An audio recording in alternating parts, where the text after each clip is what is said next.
कावेरी, कावेरी बेटा, कहाँ? क्या हुआ? क्यों सुबह सुबह शोर मचा रही हैं आप? अरे कावेरी बेटा, मैं मंदिर गई थी। मंदिर में पंडित जी ने माताजी महाराज को चढ़ा हुआ नारियल दिया है और कहा है इसे अपने सिरहाने रखे सोने से तेरे और तेरे बच्चे की सेहत के लिए बहुत अच्छा रहेगा। पंडित जी ने कहा और आपने मान लिया। आपको मालूम है मैं सब अंधविश्वासों पे विश्वास नहीं करती हूँ।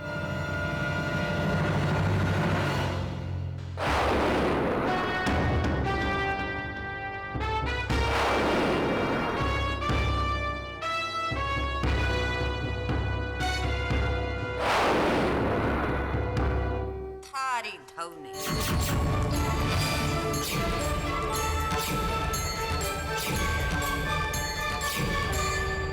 ठीक ही कहा है किसी ने, पोथियां रख लेने से ज्ञान नहीं मिलता और जिसके दिल श्रद्धा ना हो उसे भगवान नहीं मिलता। अरे इन बुड्ढों को तेरी होने वाली संतान की चिंता है, इसीलिए जगह जगह माथा टेकते फिरते हैं। पर तू क्या समझेगी, एक बार माँ बन तू भी ऐसे ही नारियल जगह जगह ढूंढती फिरेगी। जा ले जा इसे, ले जा अंदर। ये मुसीबत कहाँ से आ गई?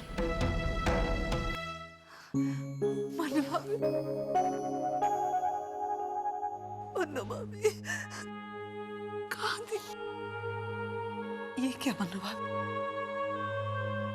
आपकी आंखों में आंसू?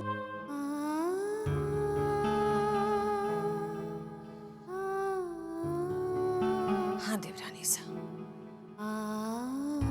आप भी हैरान हो रही होंगी मेरी आंखों में आंसू देखकर। ये आंसू उस मन्नू की आंखों में है जो हमेशा दूसरों के आंसू पूछती आई है, लड़ती आई है, कभी किसी से हार नहीं मानी। लेकिन आज मन्नू हार गई, आज हार गई मन्नू। क्या क्या कह रहे हैं मानो भाभी? बैठिए बैठिए, आइए बैठिए।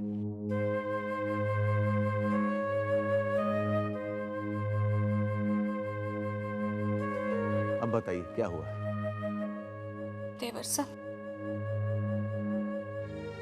मैं अपने बेटे अभी से मिली।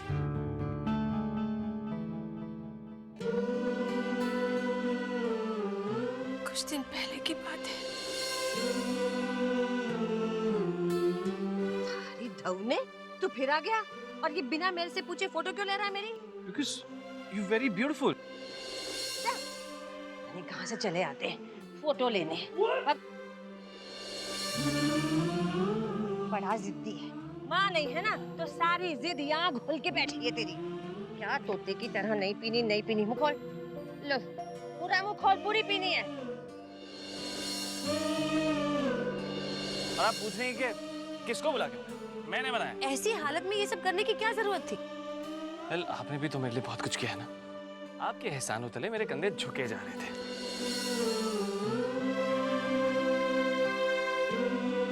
और यही है वो जिसने माता जी का मुकुट चुराया। बदतमीज। रात दिन जिसकी याद में डूबी रहती थी, वो तो 3 दिन तक मेरी आंखों के सामने रहा, लेकिन मैं उसे पहचान नहीं सकी। आपका अभी देखिएगा जरूर मिलेगा।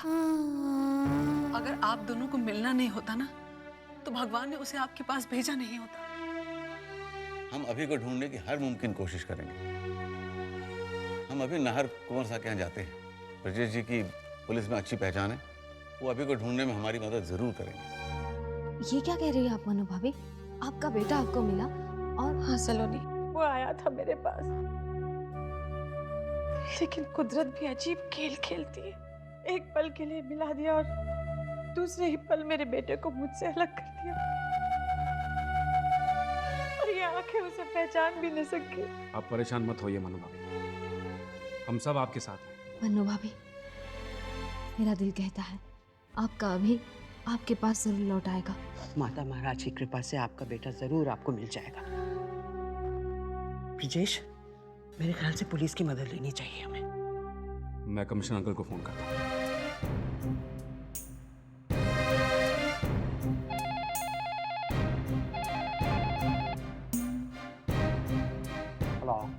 हेलो कमिश्नर अंकल, मैं ब्रिजेश बोल रहा हूँ। हाँ ब्रजेश, कहो। हमें आपकी मदद की ज़रूरत है। हमारी एक रिलेटिव है मन्नू भाभी, उनका बेटा बहुत साल पहले खो गया था, फिर कुछ दिन पहले मिला और फिर बिछड़ गया। हम चाहते हैं कि उसे ढूंढने में आप हमारी मदद करें अंकल, प्लीज़। ओके, मैं वहीं आता हूँ। कमिश्नर अंकल आ रहे हैं। शुभ्रा, देखो, एक राजपूत की अपनी एक मान मर्यादा होती है, कोई इज्जत होती है, और मैं ऐसा कैसे कर सकता हूं? और अगर लोगों को इस बात का पता चल गया तो मैं क्या जवाब दूंगा उन्हें? मैं उनका सामना करने के लिए तैयार हूँ। यही एक तरीका है चमकी से छुटकारा पाने का। चमकी का इस घर से जाना बहुत जरूरी है, वरना वो इस घर की खुशियों को तहस नहस कर देगी। मैं ये बात अच्छी तरह जानता हूँ शुभ्रा, लेकिन फिर भी क्या? देखिए, मैं आपसे वायदा करती हूँ, ये बात इस घर की चार दीवारी से बाहर नहीं निकलेगी। प्लीज मान जाइए, प्लीज।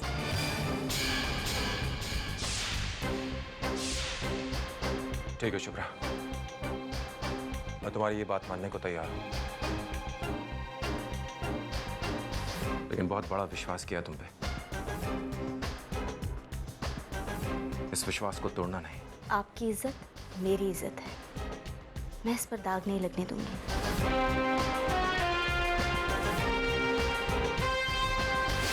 मन्नू जी, मैं चाहता हूँ कि आप अपने बेटे के बारे में हमें छोटी से छोटी डिटेल्स बताएं। बहुत साल पहले की बात है।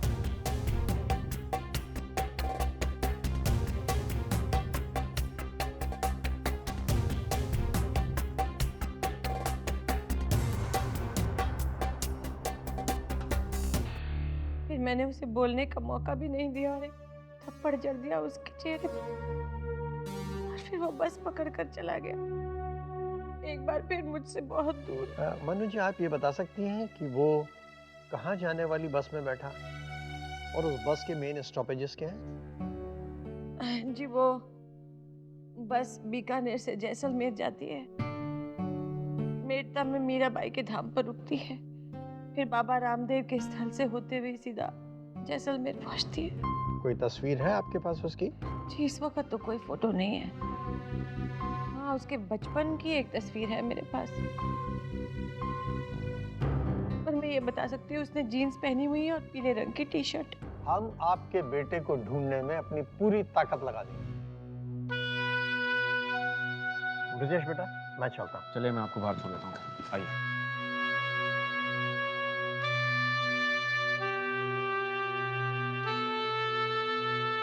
बैठिए।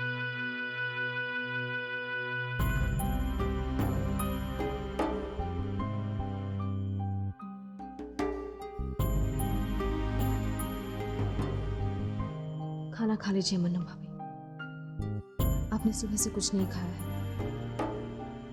ये देखिए, आदिति बाईसा ने खास आपके लिए आपका फेवरेट भरता करेला बनाया है।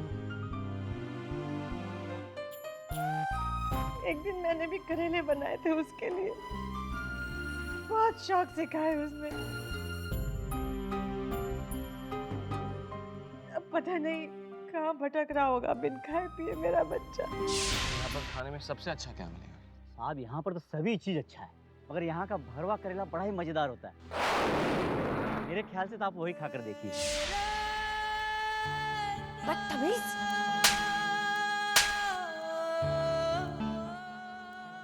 नहीं, मुझे करेला पसंद नहीं है। आप एक बार खा कर तो देखिए। मैंने आपसे कहा ना, मुझे करेला नहीं अच्छा लगता। मैं चलता हूँ। अरे साहब, आप कुछ और ऑर्डर कीजिए। अरे मेरी बस छूट जाएगी, मेरी बस छूट जाएगी। अरे संजय, जरा जूते लेके आना। लीजिए आपके शूज। अरे कावेरी,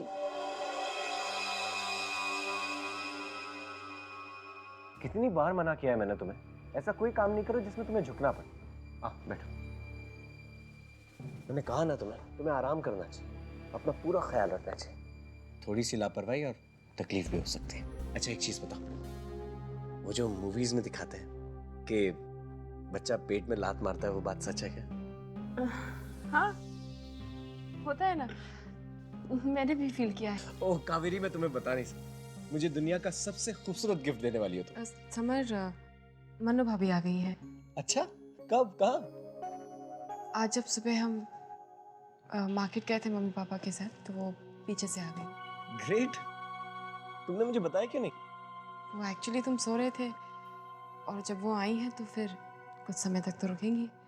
तुम बाद में आराम से मिल लेना। ठीक है। अब एक बात और कहूँ, आपको बुरा तो नहीं लगेगा? डोंट बी स्टूपिड, बोलो। समर, ऐसा नहीं है कि मुझे मन्नू भाभी पसंद नहीं है, लेकिन प्रेगनेंसी के वक्त मैं कोई स्ट्रेस नहीं चाहती हूँ। कावेरी, साफ साफ कहो क्या कहना।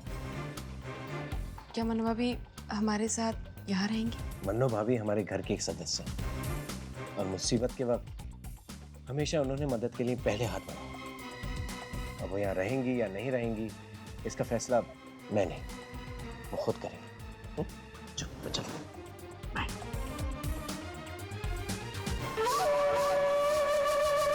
पूरे गांव को क्यों नहीं बुला लेते अपनी गाय भैंसों के साथ इस घर में रहने के लिए?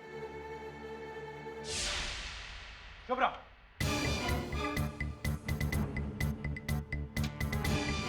ये सब क्या है?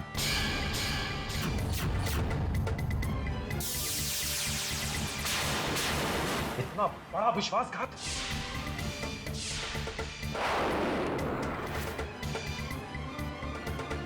क्या बात है बेटा, क्यों इतना नाराज हो रहे हो उस पर?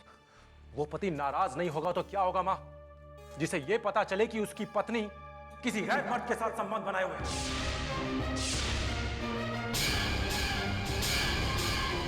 नहीं, ऐसा नहीं हो सकता बेटा। पूछिए अपनी इस बहू से कि ये सच है या नहीं।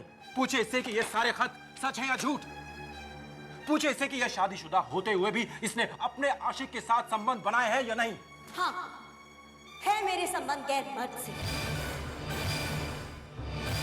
और इसकी वजह है आपकी कमजोरी। मैं आपकी पत्नी हूं, इसके बावजूद आप मुझे एक औलाद तक देने की काबिलियत नहीं रखते।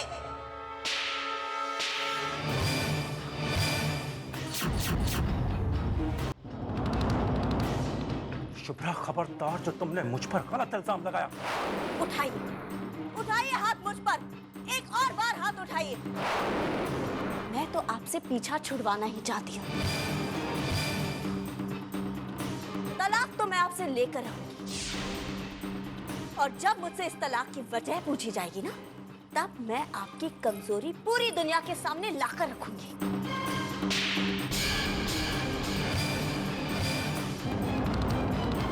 मैं बाप बन सकता हूं नहीं, इसका सबूत है ये चमकी जो मेरे बच्चे की मां बनने वाली है। तो फिर ठीक है, आपने अभी अभी जो कुछ भी कहा ना, उसे साबित कीजिए, और मैं कोर्ट में डिवोर्स के लिए अप्लाई करती हूँ। तो फिर ठीक है, मैं भी अपनी मेडिकल रिपोर्ट तुम्हारे मुंह पर मारकर साबित कर दूंगा कि मैं बाप बनने के काबिल हूं।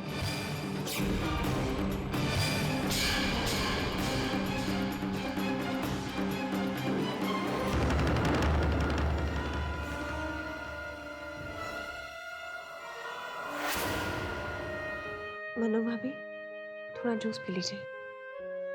ना बेटा, मेरा बिल्कुल मन नहीं रहने दे। ऐसे खाएंगी पिएंगी नहीं तो कैसे चलेगा? तबीयत खराब हो जाएगी ना। ला तारा, मुझे ना भाभी, थोड़ा सा तो पी। बस मन नहीं कर रहा कुछ भी खाने पीने का।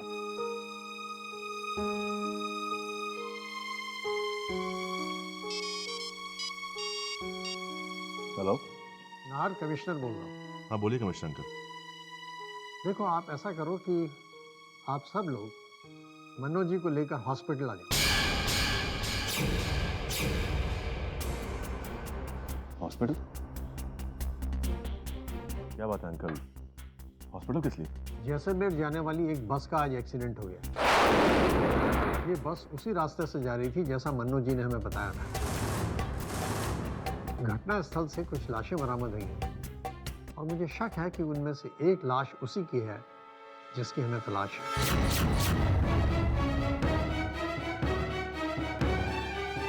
Uncle, are you sure? ना, मैं यकीन से तो कुछ नहीं कह सकता, इसीलिए मैं चाहता हूँ कि आप सब लोग मनोज जी को लेकर हॉस्पिटल आ जाएं ताकि बॉडी की शिनाख्त हो सके। ठीक है अंकल, हम सब अभी हॉस्पिटल आते हैं।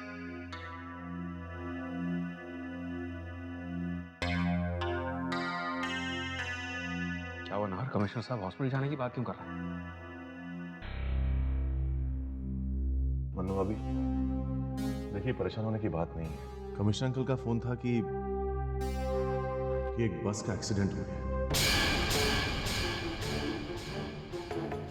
और ये एक्सीडेंट उसी रूट पे हुआ है जिस रूट से अभी वाली बस गई थी।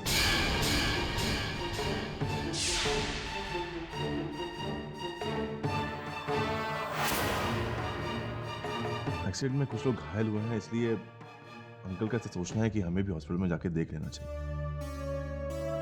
मनु भाभी, मेरा दिल कहता है आपका अभी जहाँ भी होगा ठीक होगा। माता जी महाराज उसकी रक्षा करेंगी। चलिए।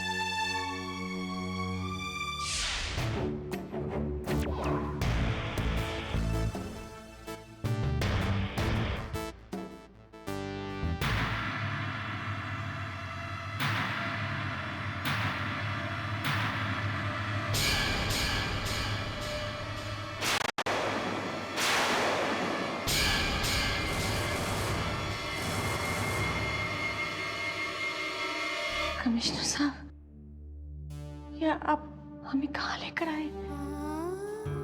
ये तो मुर्दा घर है।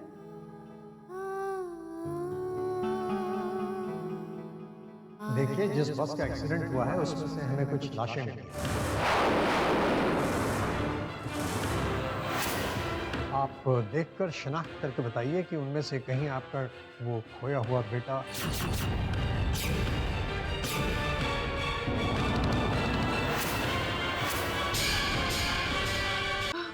देखिए। संभालिए।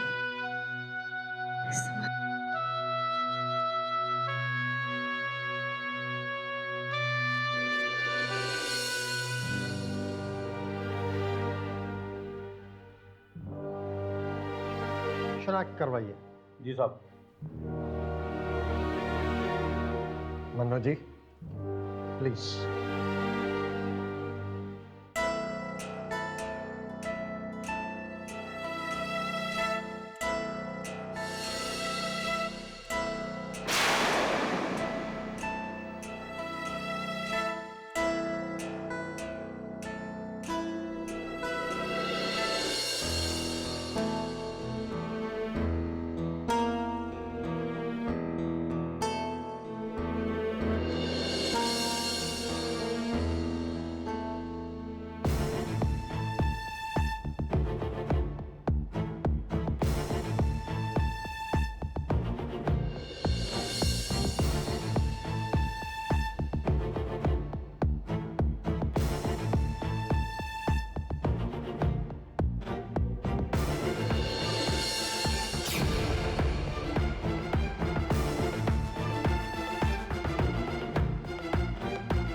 बहुत अच्छा है।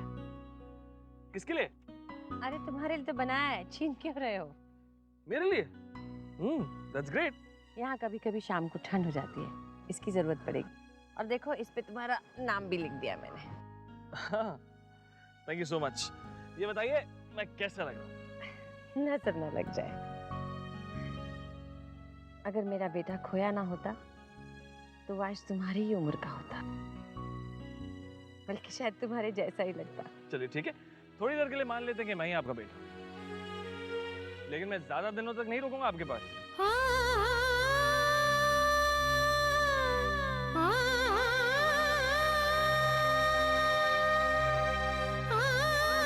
क्या हुआ मन्नू भाभी? सकता, ऐसा नहीं हो सकता। क्या हो मनु भाभी? नहीं हो सकता। ये मेरा अभी है। ये मफलर मैंने उसे दिया था।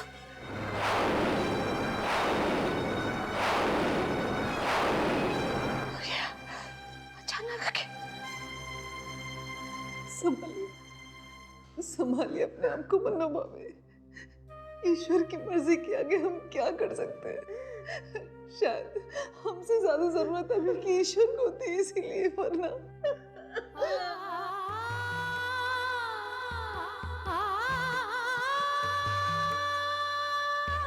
कैसी माँ हूँ मैं? कैसी माँ हूँ मैं? मैंने अपने बच्चे को मौत के मुंह में धकेल दिया।